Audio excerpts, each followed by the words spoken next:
extremists that we are willing to back down. I believe that we can have success. At the same time, I understand that if the American people are not going to support this war, we can't continue it. And I'd be willing to pull out if Americans were not willing to continue supporting.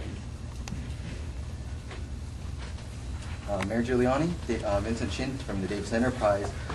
At the beginning of this year, Northern California was hit with a pretty heavy storm which left thousands of people without power. And in the city of Davis, it became somewhat of an issue as there are retirement homes here in Davis that were without power.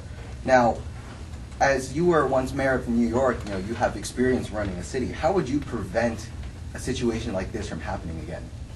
Well, to prevent a situation, it's all a matter of being prepared for the inevitable. Everybody has to make sure that they are ready to be prepared for crises. There has to be other backup generators that are at places so that they can have essential energy for the people that are actually needing immediate medical response. I believe that the PG&E throughout Northern California was possibly ill-prepared, and also the city of Davis.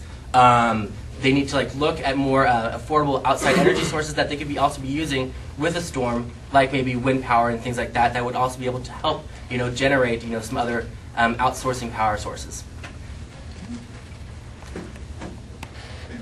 Mayor Giuliani,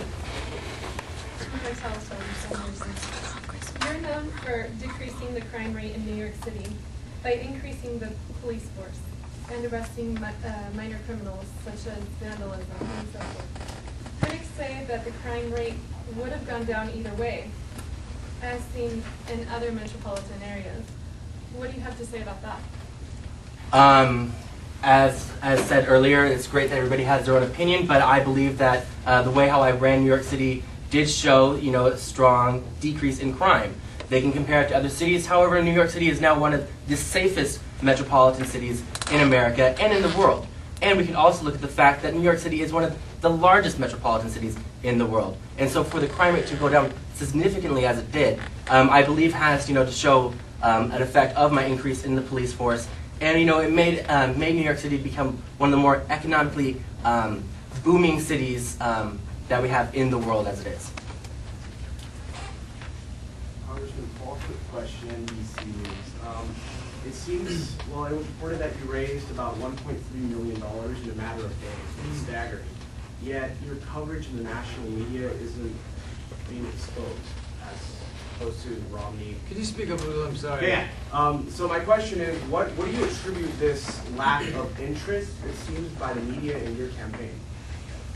Oh, well, I feel it mainly has to do with the fact that I stand apart from all my other candidates in the Republican Party, all my running mates. I am an actually true classic Republican. I'm the most conservative. I have never voted to raise taxes. I have never voted to expand the power of the executive branch. I voted against the war initially. I voted against the Patriot Act. Never have voted to regulate the internet. And I feel that I'm sort of a black sheep in a sense, which is humorous to me because I understand real Republicans and I feel alone here.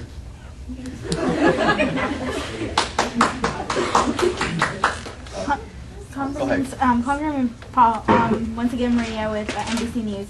When you first announced that you were running for in the primaries, we asked you on your stance on the No Child Left Behind policy, and you said that you would not be able to answer at that time. Is this a better time? Oh, indeed. When it comes, this is the education question. I, of course, would just like to see the Board of Education abolished. I think all power should return to states and the parents who understand their children better than a national solidified government or whatever. Thus returning the funding or the abilities to run their state education to the states will in turn better make things more responsible, more responsive to the needs of children who aren't as lucky. No more questions, please.